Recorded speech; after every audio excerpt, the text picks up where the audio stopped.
welcome back to another show. Today I'm going to go on about the 4 Ray Harryhausen films. 3 Sinbads and a Jason. You know, basically these are the kind of mythological action-adventure stories that Harryhausen produced and did the stop motion for from the late 50s to the late 70s. There is another one, Clash of Titans, in the 80s that I'm not going to cover just now. I'll cover another time. I didn't watch it recently, but that'll go for another Harryhausen film I'll probably do later. I'm just sort of sticking to the ones that are the better known ones, the ones that are more revered ones, which are the Sinbads and Jason And The Argonauts. These came out in Indicator recently in the UK and in box sets. So you got the 7th Voyage of Sinbad, the Golden Voyage of Sinbad, Sinbad and the Tiger, as well as Jason And The Argonauts, who was in a separate set. Jason And The Argonauts is the one that has the worst transfer because it came from an older transfer. I don't think it was upgraded. So that's the weakest transfer, which is weird because it's the most well-known film. And so there's like 3 different box sets. One Sinbad and the other 2 are the Worlds of Ray Harryhausen, where you get a lot of other films, like 20,000 Miles to Earth and Fantastic Island. So there's a bunch of really good films in these sets. I'd recommend all 3 of them. I think some of them are now out of print, but I've got them anyway. I'll start in like order of the films made. So it'll be Sinbad, Jason, Sinbad, Sinbad. I'll make it easier really to do progression.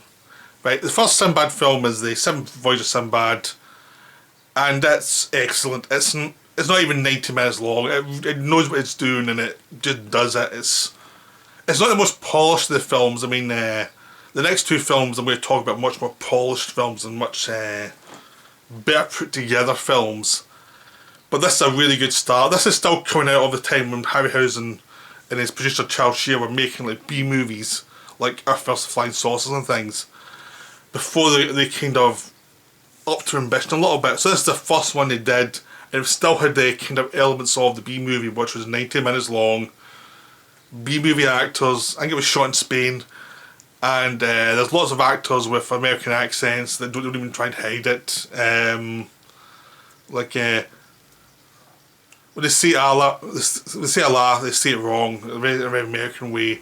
It's funny watching American actors, very white American actors, talk about Muslim beliefs and acting after Muslims, and it's like, you know, you just have to. It's a fantasy world, so you just have to accept it as that's the way it is. You know, it's a ancient Arabian Nights stories, story of Sinbad. It's an American film. They're going to hire American actors. You just have to accept it. That's part of the thing. And it's full of monsters, so it's just like, it's for kids, so just accept it. So basically it starts off with Sinbad on a boat with his crew. He's travelling back to the area where he, I think it's to Baghdad, he's going to, with the princess, try to stop a war happening between these 2 regions. He's bringing the princess back. He's going to marry the princess because he's basically a prince of Baghdad, you know. Or he's not the son of the ruler, but he is more or less the son of the ruler. He's like the emotionless son. He's viewed as a prince basically, and their marriage is going to bring 2 sides together, and they're going to have a lasting peace. That's the idea. Then they cause a bad weather. They end up crashing on an island, or not crashing, but they end up stuck in an island to get food. And they're going to find, as they're trying to get the food, a man appears from a cave running, holding this golden lamp, which is a magic lamp with a genie inside.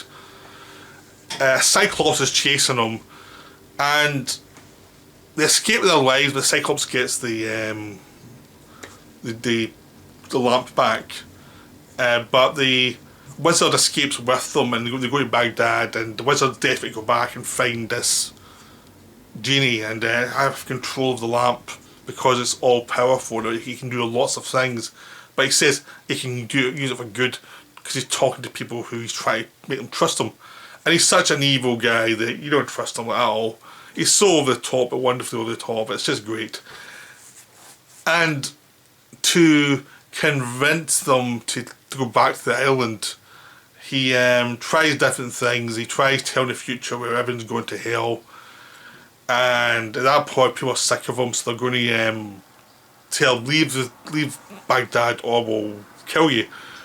Then the princess is shrunk to about this size, and he's basically blackmailing them. We look back to the island. There's things in the island that can bring her back.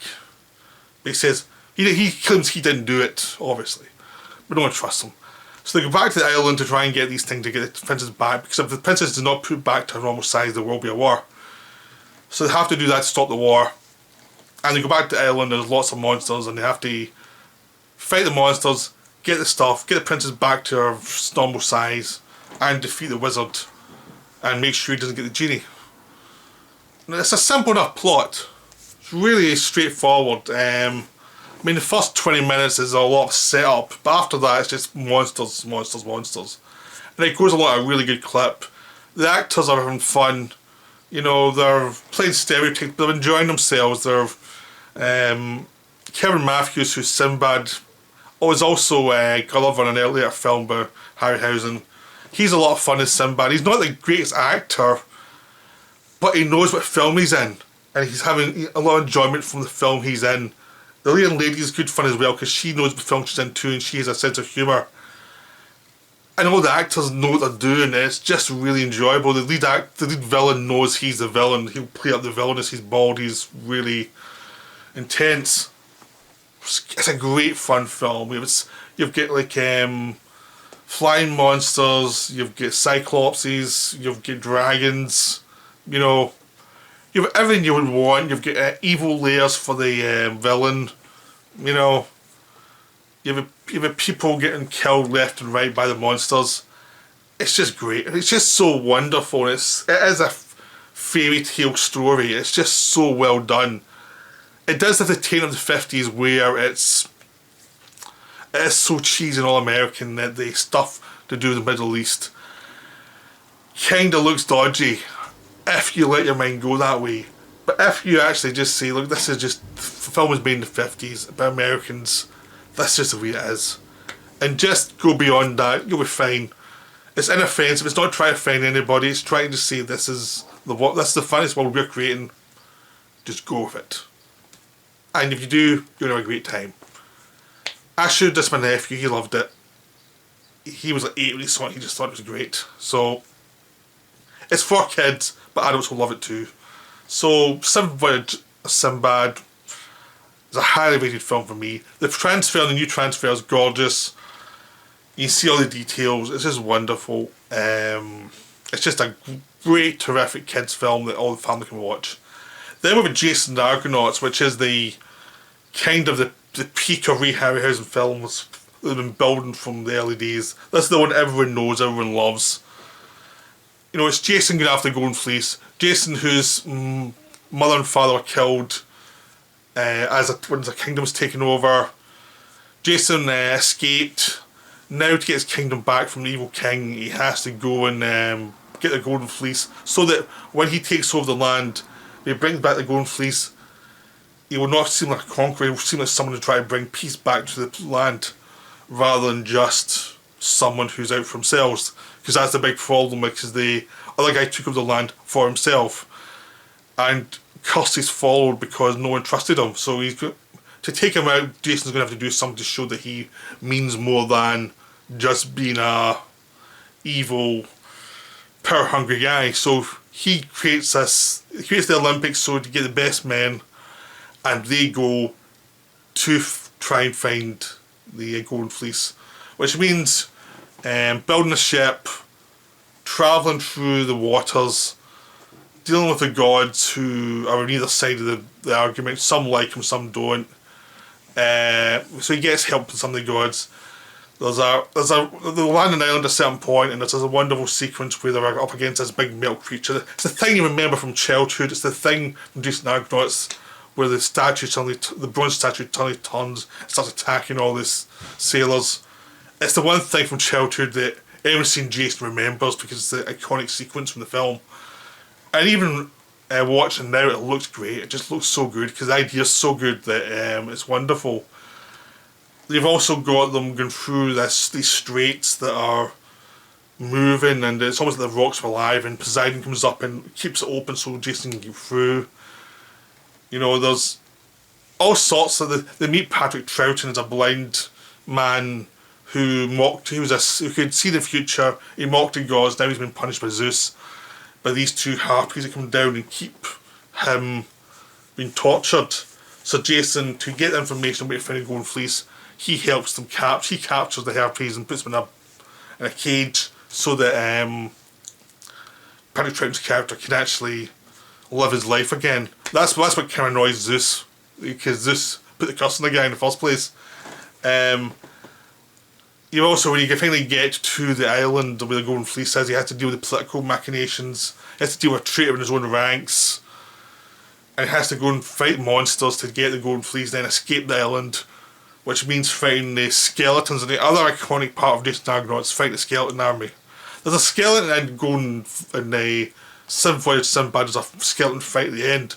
But obviously they saw that and thought, we can do better. And they have Jason 2 or 3 of his other soldiers versus 5 or 6 skeletons in this one. And it's wonderful. It's just still so good. Still looks so good. You know, if you watch this, you know this sequence. This is a great sequence. The weird thing about talking about Jason And The Argonauts is it's so well known, it's hard to know what to say about it beyond it's really good, it's really strong, it's got a wonderful atmosphere. I mean, the leading actor was dubbed, and he's not that great. I mean, the thing is, the villain, the guy with him, who plays the villain, who's a traitor, I was in the villain side for most of the time. I think even as a kid, I liked the villain more than like Jason. It was just like, he's more interesting. It's like, in a weird way, it's like you wish you cast that actor as the Jason, because he would have worked better as Jason. It would have been more dynamic. But he's a villain, but he's still got that energy, that interesting energy going. And he makes the villain basically, and the Hercules showing up. You've got the gods bickering. Everything really works. The leading lady's good fun because she's like she's Medea, who's going to come to a tragic end in a later story where Jason. It's something they don't get to in this film, where Jason turns bad in mythology, but it is just wonderful. That again, the actors know what film they're in. You know, maybe the guy playing Jason doesn't. He's just been stoic, but the rest of the cast around him makes the film. It's wonderful. It's really enjoyable. You just have to see it, then rewatch it, then rewatch it. It's wonderfully paced. The whole thing is just as that. There was that flukiness of a really solid adaptation. They got the right people involved, and it all just came together beautifully, and it was just a perfect family film. After the perfection of Jason And The Argonauts, Harryhausen and Charles Sheen went away from myths for a long time, and they did other more sci-fi things, because I think they kind of realised you couldn't really top Jason. It was a perfect film. It was like, you have to go and do something else for a while, because you're never going to beat this. Eventually they went back to myth in the 70s with the Golden Voyage of Sinbad, and that's like the high point of the Sinbad films. And it's also almost on par with Jason And The Argonauts. It's great. It's really good. It's like, it should be on par with Jason And The Argonauts actually. I think it's as good as, but it's just not as well known as Jason And The Argonauts.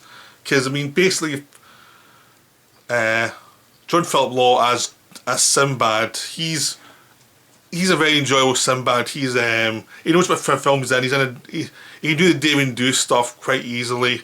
Apparently he was not a good fighter, and the producers weren't that keen on him actually. But Tom Baker mocks him in the documentaries and the Blu-ray. But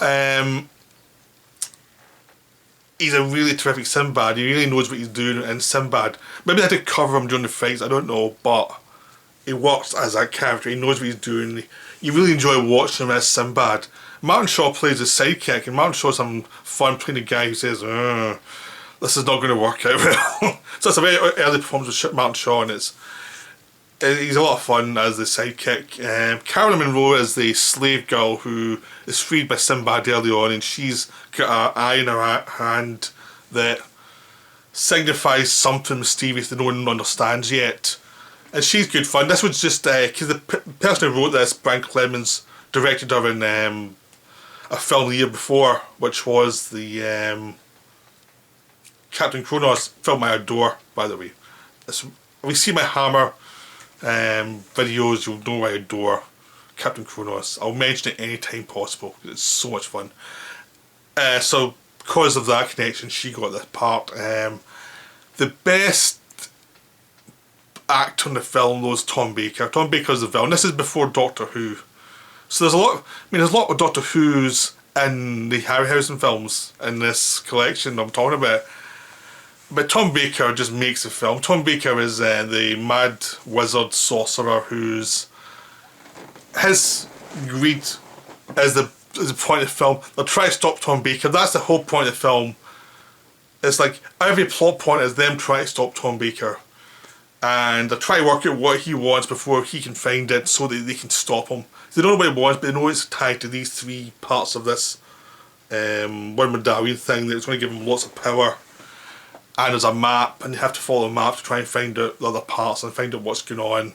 And Tom Baker's after them. Tom Baker's using magic, which takes years off his life every time he does it, but he's using magic to create creatures and create threats to them, and it's just wonderful because Tom Baker's so good as the villain.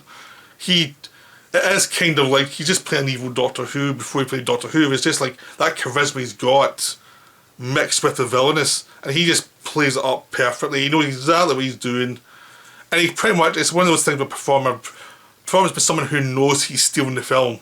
Like, he knows what's made this film. It's his film. You know, he knows he's walking away with the film. He's a villain.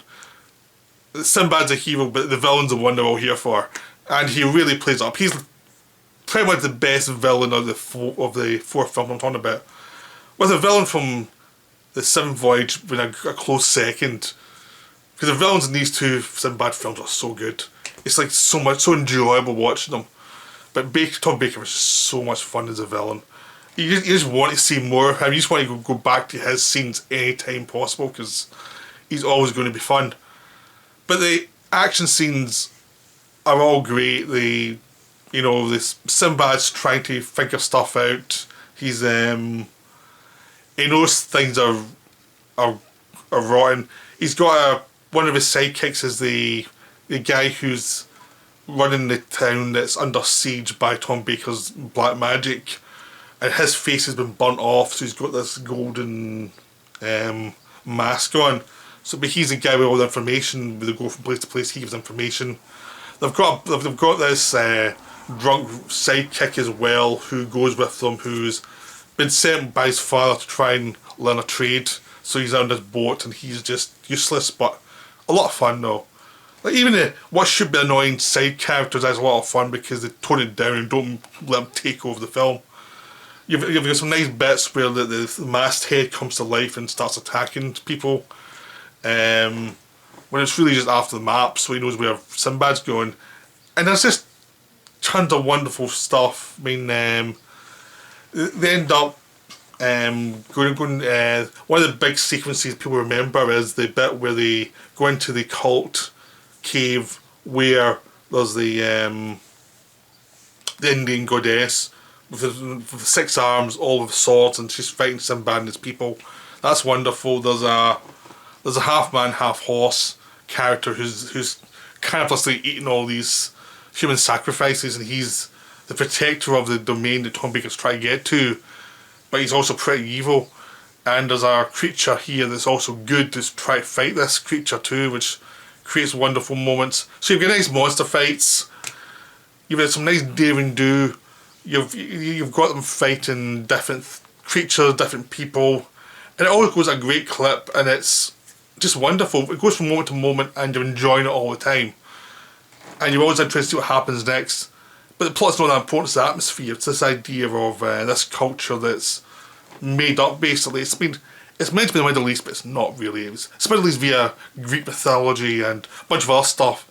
It's not quite as bad as what they had in the Seventh Voyage, where it really was like American culture in the Middle East. Now it's all British actors. it doesn't sound so bad anymore, and it works a bit better this way. But it's still kind of, I'm sure if you're of Middle Eastern descent, you're thinking this is a bit dodgy, you know. But it works for what it is, you know. It's just so enjoyable. It's just, again, it's another family film. It just works so well. And me rambling on it for the last 5 minutes doesn't give you the joy of the film. The joy of the film is in all the different details it has, and the set design, and the design of the monsters, the way the monsters move.